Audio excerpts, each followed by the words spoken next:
আগে ঠিক ছিল, গ্রামে চলে যেত সবাই মিলে। আমাদের গ্রামে যেতে আগে লাগতো 8 ঘন্টা 10 ঘন্টা জাহাজে করে যেতে হতো, তারপর পায়ে হেঁটে যেতে হতো, বর্ষার দিনে নৌকা করে যেতে হতো, তারপর গিয়ে সেই গ্রামে ঈদ করা।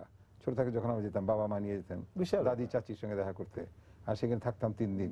কত আগে থেকে জল্পনা করবো কি কি করবো, কি কি মাছ ধরবো, বড়শি বানানো আছে কিনা, মৌচাক ভাঙতে পারবো কিনা, পোকামাকড় জোগাড় করতে হবে বড়শিতে লাগানোর জন্য, কত প্ল্যান করতাম ইয়ার দোস্তদের সঙ্গে, গ্রামের দোস্ত। সেই গ্রামও নেই, সে দোস্তও নেই, কিছুই নেই।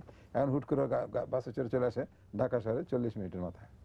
সেই জিনিস নাই তো, জিনিস তবে নাই। এইসব গল্প শোনার পরে আমার মেয়ে আমাকে গতবারও বললো ঈদে, বাবু ও বলছিল যে আমি তাহলে আমার ফ্রেন্ডদেরকে নিয়ে, ওই যে মান্না ভাই তো জানেন নীল আপনার মেয়ের সাথে তো আমার মেয়ের খুব খাতির, তো ওরা ঘুরতে চেয়েছে, তো আমি বললাম ঠিক আছে তোমরা পার্কে যাও। তো এখন ওদের ঘোরাটা হচ্ছে যে বলে মা তোমরা তো আগে ঘুরে বেড়াতে, আমি বললাম, ঠিক আছে পার্ক পর্যন্তই যাও।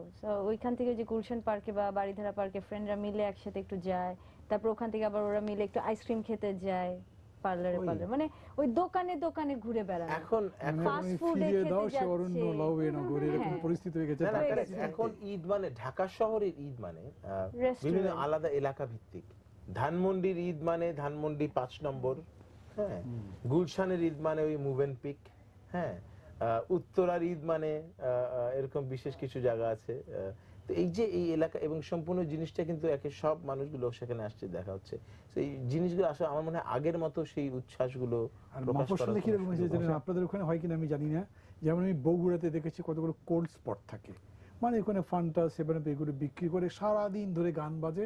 ওইখানে ইয়াং ছেলেরা তো মেয়েরা তো তেমন যায় না, হই হই করে গল্প করে যে বাড়িতে বাড়িতে যাওয়া, সেমাই খেয়ে বেড়াতাম আগে, মনে করেন যে অন্তত 20টা বাড়িতে, এরকম সিস্টেমও কিন্তু মফস্বলে ওরকম।